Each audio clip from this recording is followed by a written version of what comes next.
اللہ نے مومنوں سے ان کی جانیں اور ان کے مال خرید لیے ہیں اور اس کے عوض ان کے لیے بہشت تیار کی ہے۔ یہ لوگ اللہ کی راہ میں لڑتے ہیں تو مارتے بھی ہیں اور مارے بھی جاتے ہیں۔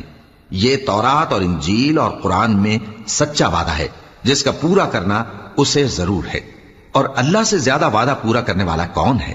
تو جو سودا تم نے اس سے کیا ہے اس سے خوش رہو، اور یہی بڑی کامیابی ہے۔ توبہ کرنے والے، عبادت کرنے والے، حمد کرنے والے، روزہ رکھنے والے، رکوع کرنے والے، سجدہ کرنے والے، نیک کاموں کا امر کرنے والے اور بری باتوں سے منع کرنے والے، اللہ کی حدوں کی حفاظت کرنے والے، یہی مومن لوگ ہیں۔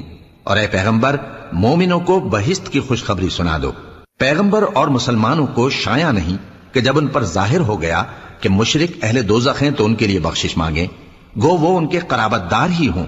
اور ابراہیم کا اپنے باپ کے لیے بخشش مانگنا تو ایک وعدے کے سبب تھا جو وہ اس سے کر چکے تھے، لیکن جب ان کو معلوم ہو گیا کہ وہ اللہ کا دشمن ہے تو اس سے بیزار ہو گئے۔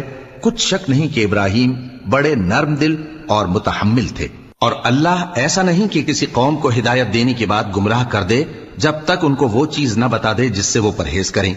بے شک اللہ ہر چیز سے واقف ہے۔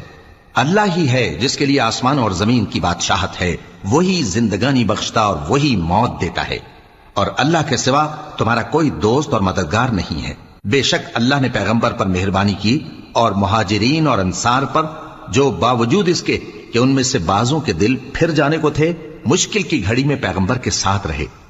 پھر اللہ نے ان پر مہربانی فرمائی، بے شک وہ ان پر نہایت شفقت کرنے والا ہے، بڑا مہربان ہے۔ اور ان تینوں پر بھی جن کا معاملہ ملتوی کیا گیا تھا، یہاں تک کہ جب زمین باوجود فراخی کے ان پر تنگ ہو گئی اور ان کی جانیں بھی ان پر دوبھر ہو گئیں، اور انہوں نے جان لیا کہ اللہ کی گرفت سے بچنے کے لیے کوئی جائے پناہ نہیں مگر اسی کی طرف رجوع کرنا، پھر اللہ نے ان پر مہربانی کی تاکہ توبہ کریں۔ بے شک اللہ توبہ قبول کرنے والا ہے، مہربان ہے۔